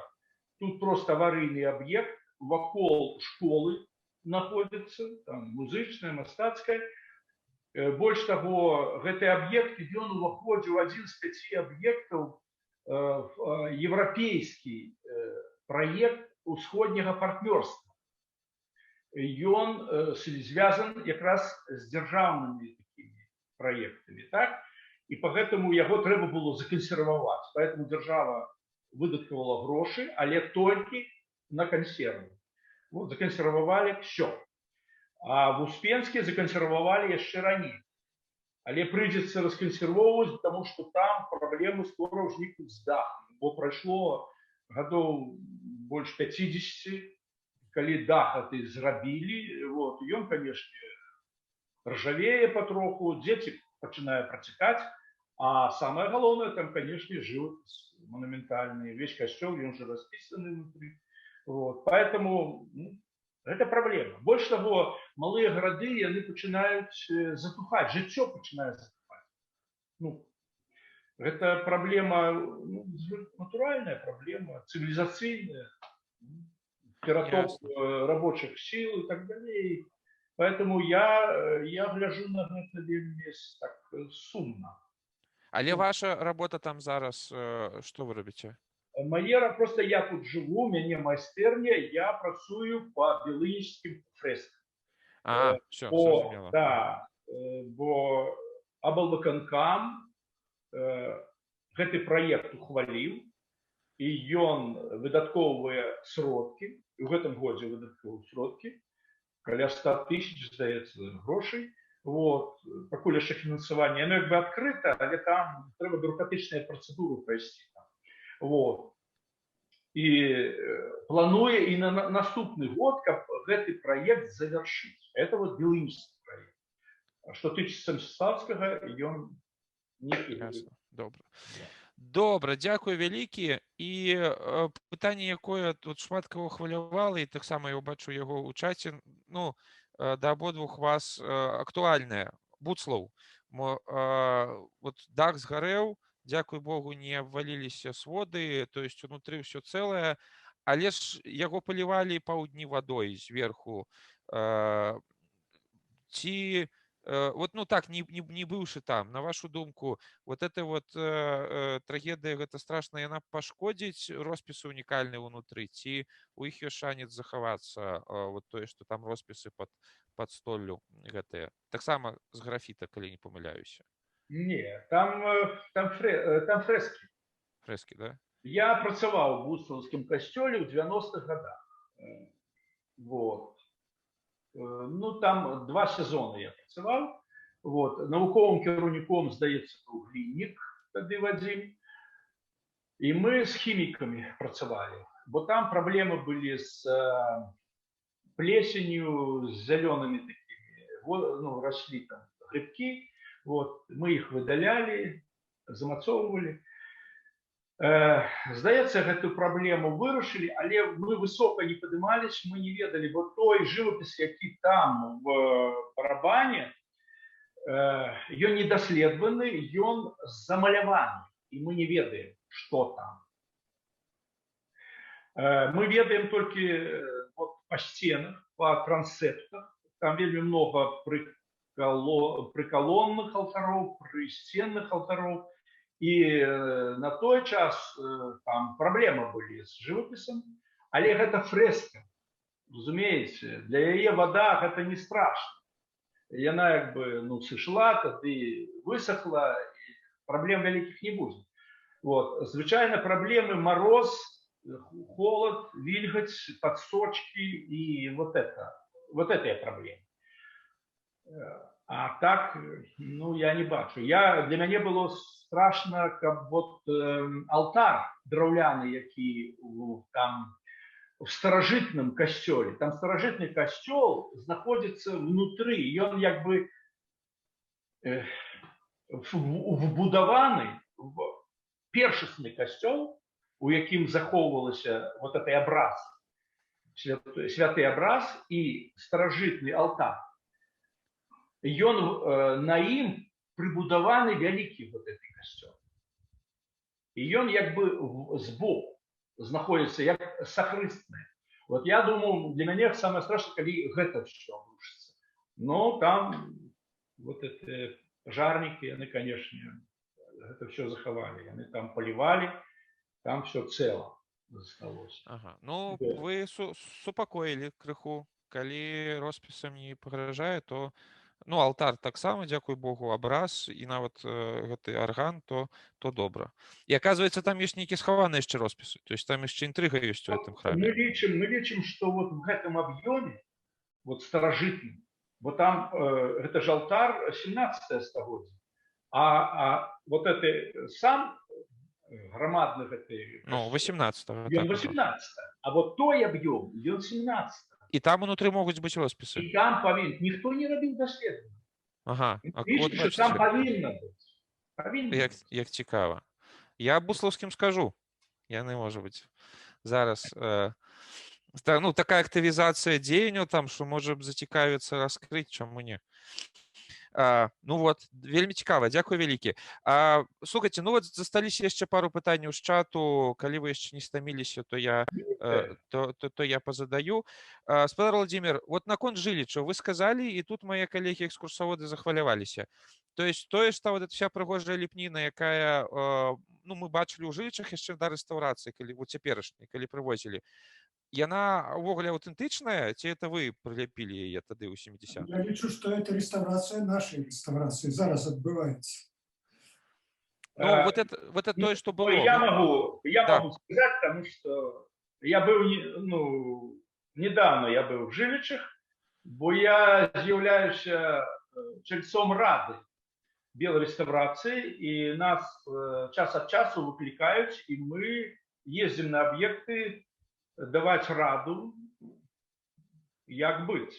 И я як бы в курсе той проблемы, якая там есть, и что там заховалось. Так аутентика там ці не? Вот да, это там есть аутентика, и але яе не вельмі много заховалось.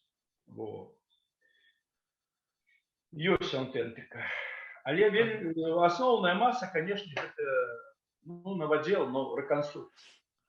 Але аутентика есть. И вот мы как раз, калі апошнім часом мы были там Радой, то мы как раз обороняли вот эту аутентику, что яе, ну, безумоўна, яна ж мае страты, але тое, что нельга яе замалёўваць моцна, яна павінна быць такой, якая вот яна захавалася. І нічога страшного в этом няма, бо яе немного. Вельмі много пераробак, якія не, по часе, яны в розных часах перараблялись, і вось толькі ў гэту рэстаўрацыю там открыли вельмі много такого, что раней нават не ведали. Ну, например, там вот этот модерн, який был открытый, апошніх часов модерн, ён, понимаете, разумеется, там ён вельмі живописный. Так, вот раней лічылася, что это такая халтура. Але халтура это было поновление. Коли раскрыли, то там оказалось это довольно мастацкие речи. И, конечно, на вока людей, которые теперь замылены евроремонтом, им подается, что это такое, пошарпано. Але все залежит от того, как это проэкспоновать. Вот проблема экспозиции, разумеется, як. Вот тут мастацкость подыхода. Ясно. Короче, там такая проблема. Але там все ж таки, ну, мне здаецца, что реставрация ідзе, вот реставрация, яна ёсць, яна ідзе нормально в часе реставрации. А вот реконструкция, там есть, конечно, проблемы. И мы на их звертали уваги, ну, вот как раз на реконструкцию. Тут проблема реконструкция и реставрация. Вот як заховать аутентику, да, каб яна заховалась, да, и як мы можем з ёй працаваць, вот наколькі глыбока, ну, уваходзіць, тонировать. Ну, ясно, это напэўна. Это такие професійныя рэчы. И сама по себе, например, реконструкция. Бо тут треба увесь час мець рацию относно вот этих терминологий и что мы заховываем, а что не заховывается. Вот все реконструкции, які цяпер робяцца і рабіліся раней, яны ж не ахоўваюцца. Вот разумеется, ахоўваюцца толькі артефакты. А нават праз нейкі час все, что отреконструировано, его можно перерабіць, смахнуть, разбить и зрабіць по-новому. Вот, дарэчы, Владимир Васильевич, ён рабіў рэстаўрацыю 45 год назад. Гэта не захоўвалася і не захоўвалася. Яе змахнули, ну, расчистили, сбили, вот, и вернулись до артефакта. И уже артефакт будут экспоновать. И зноў жа рэканструкцыя по суседству. І зноў рэканструкцыю не захоўваюць з цягам часу, але я допускаю, что может так быть, что ахоўныя органы будут ахоўваць и гэту рэканструкцыю. Тады яе таксама нельга будзе з цягам часу разбурать. Вот это уже, да, короче, такие Разумеется. профессийные... Ну Это- да, конечно, Это зразумела. такая речь, такая довольно. То, что с Минским замком, с Нясвижским. Вот все то, что зрабілі, новодел, да, яно ахоўваецца, не ахоўваецца. Ну, зразумела, да, такая проблема. Вот это. Слухайте, было яшчэ ў самым пачатку пытанне такое, вот тыя, хто крыху цікавіцца, ведаюць, у Басталіі была такая цікавая, як сказаць, забаўка, ну не забаўка, хобі такое, асаблівасць, вы мовай ідыш цікавіліся. Ці вы, ці вашыя калегі, ну, гаспадар Фёдор шмат про это рассказывае, можете расказаць, што гэта, чаму вот рэстаўратары і ідыш, як это атрымалася, што гэта за гісторыя такая? Ну, я зазначал, что наше поле дзейнасці не толькі ў тым аб'екце, на котором мы сядзім, ці мы працуем, так? Гэта ўсё асяроддзе. У тым жа Мсціслаўлі Мікола Залатуха і Олег Владзімирович, яны сапраўды знайшлі яшчэ людзей, которые валодалі ідыш, і яны запісалі песні на ідыш. Это такой был осяродок. Тады были советские колгасы жидовские. И были еще люди, которые памятали фольклор. И сапраўды это так само был, выходило, никто нас не обовязывал, но это был наш культурный обовязок. Той же Микола Золотуха, он переписал усе, записал великие и выдал книжку песен своей вёски. Это так само никто не обовязывает, але это такі культурны, зноў жа такі, свой абавязак. Гэта ёсць паводзіны чалавека. І мы ўжо з'яўляемся нейкай гістарычнай таксама сведкамі гісторыі, так? І таму сапраўды важна і звярнуць увагу на свае карані, на свое походжанне, адкуль ты, што ты. Гэта заўсёды пытанне застаецца для кожнага чалавека. Таму што займацца спадчынай агульнай – гэта сапраўды справа. Займацца спадчынай сваёй сям'і – гэта таксама твоя ўжо справа. Ніхто гэтым не зоймецца. А хто... І вось мы бачылі, як знікаюць людзі на вачах. Таму мы сапраўды былі апантаны, мы здзіўлены былі, і сапраўды зайздрасць нейкая нават. А што ж яны гавораць, што ж яны шваргочуць, да? Хочацца і таксама далучыцца да гэтага, да? І вось мы у той час такі ціхі, затхлы, вось брежнеўскі, но мы сапраўды вывучалі ідыш. Мы читали зіхройнасць, успаміны Брежнева на ідыш, у тым же Мстиславе. Я хотел бы сказать, чему успаміны Брежнева. Потому что успаміны Леонида Ильича Брежнева, вот эта трилогия, она выдавалась на всех мовах Советского Союза и в тем лику на ідыш. И поэтому можно было вучить идыш, потому что был переклад на русскую и на белорусскую мову, и на идыш. Вот это ну, подручнику-то не было, то это вот таким чином. Але я хотел бы сказать, почалось спочатку з Гарэцка. Да. Это ж радзіма Гарэцкага, Мсціслаўшчына, Малая Багацька. А я памятаю, як Олег Владимирович, ну, это, безумоўна, хтосьці павінен прытыкацца першы, а за ім цягнуцца ўсе астатнія.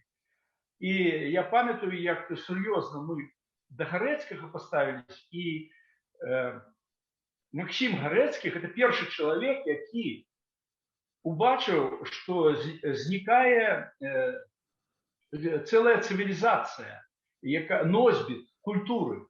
Гэта сялянская цывілізацыя. Ён тады ўжо убачыў, што яна знікае. І ён перастаў пісаць, ён жа пісьменнік. Ён слоўнік напісаў. Тады ён пачаў збіраць песні вот этыя ад сваёй маці. Ён адчуў, што вот гэты пласт культурны, ён можа знікнуць. Ён адчуў гэта яшчэ на пачатку 19 стагоддзя і пачаў гэтым займацца.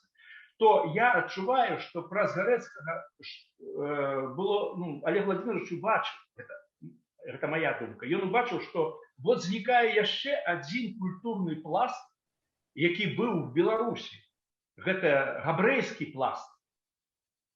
Вот, а мова – гэта вяршыня творчасці народа. І ён просто вот знікае. І гэта апошнія рэшткі. І мы засталі гэтых людзей, якія размаўлялі яшчэ на гэтай мове, на ідыш. Але гэта праблема.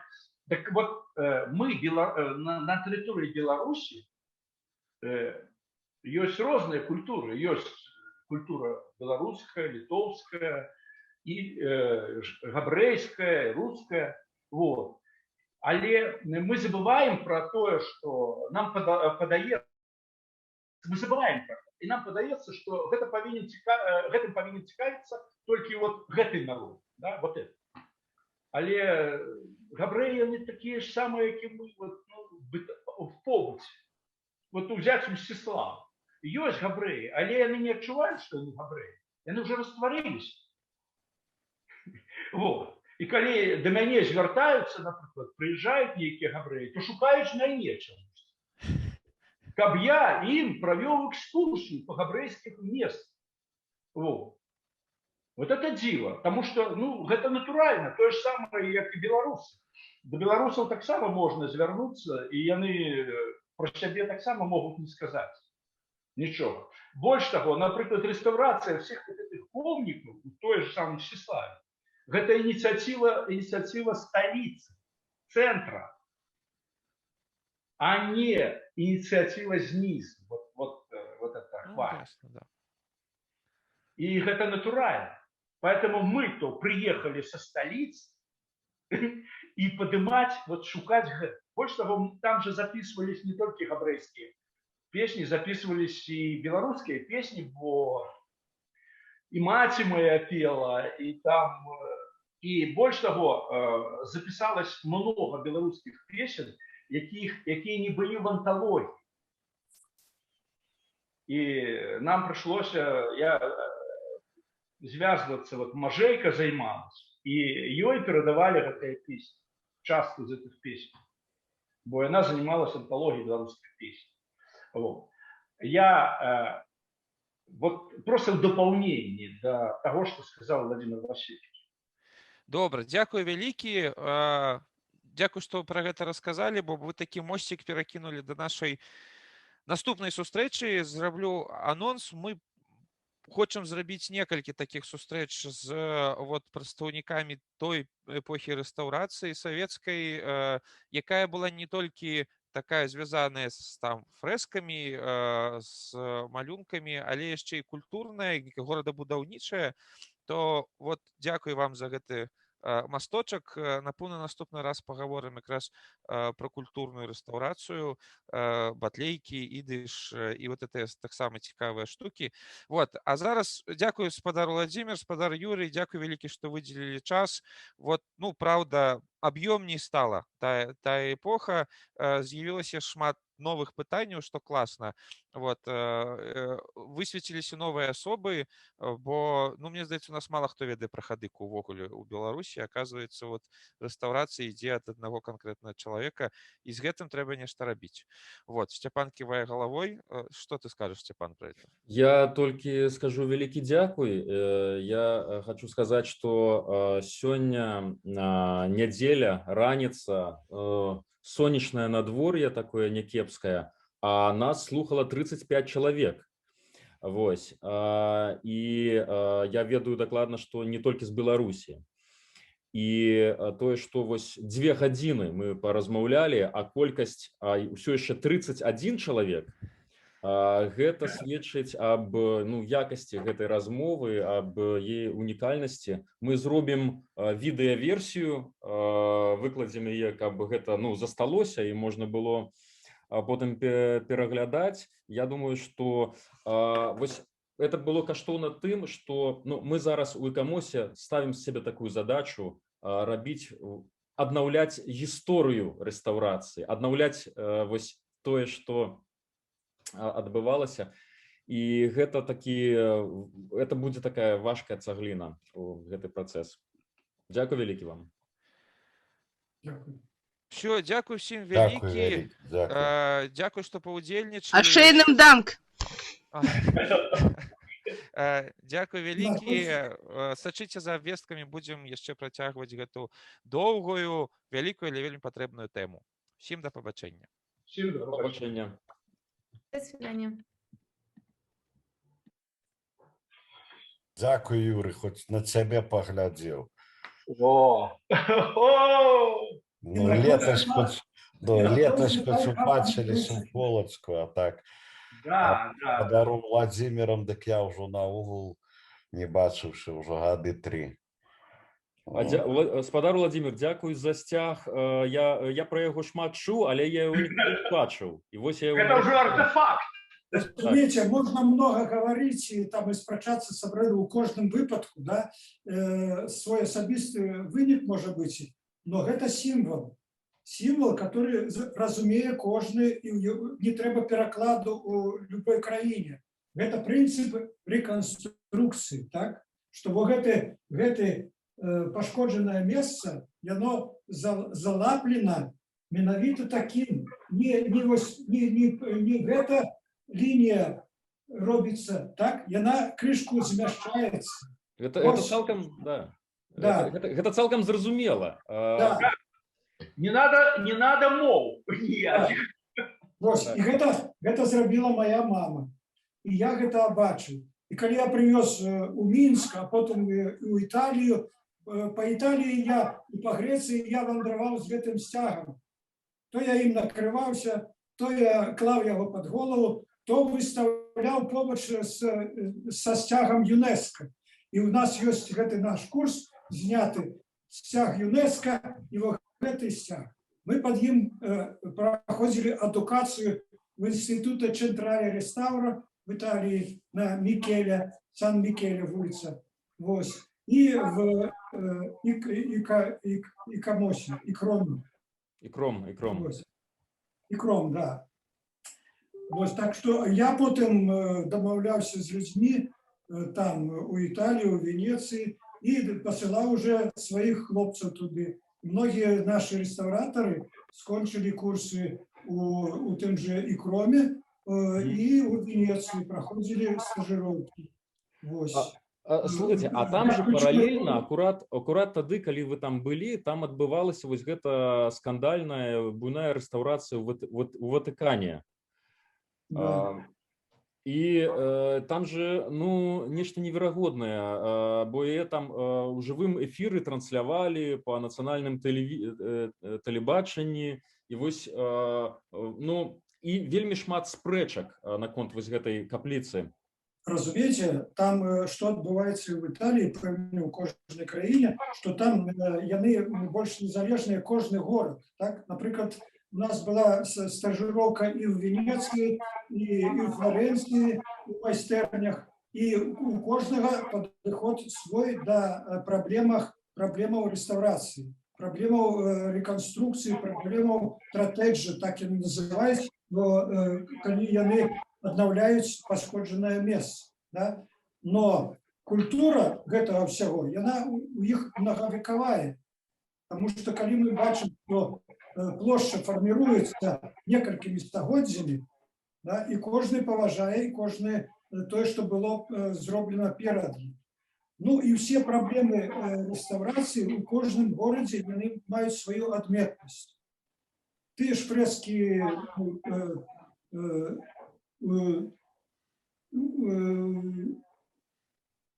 усе яны мы павінны былі разгледзець усе падыходы. Кожны мае свой падыход, так? Вось. Але ж калі у нас была практыка, напрыклад, у Серманета, і мы павінны былі аднавіць і рэканструяваць замак Кастелло Каэтані, калі вы будете там, вось, это і моя там работа ёсць на фасадах. Вось. Гэта прыватны замак са старажытнасці, который застаецца ў прыватных руках. І у нас быў цэлы месяц, мы жылі ў гэтым замку з дазволу гаспадароў, а за гэта мы рэстаўравалі ім жывапіс і фасады. Вось. І калі вы будете там, то паглядзіце, які падыход мы там выпрацавалі у тым аднаўленні з графіту, дарэчы, там на фасадах было. Яно таксама было зроблена ў 12 стагоддзі.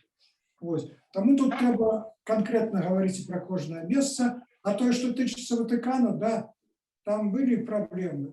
Праблемы з рэстаўрацыяй тайнай вечеры, да прыкладу, которую даручылі рэстаўраваць і толькі аднаму чалавеку, каб толькі адной рукой гэта рабілася. Много праблем, што брыгада это будзе рабіць, хто кіраваць і хто будзе ідейны адказны за гэтую працу. Розныя ёсць падыходы, розныя. Но калі вяртацца да нас, усе мы выйшлі з шинелі хадукі. Так. Ой, ну что, тады я думаю, что не развітваемся, але ўжо, напэўна, на сёння скончым. Ну, як бы так, до новых сустрэч. Так.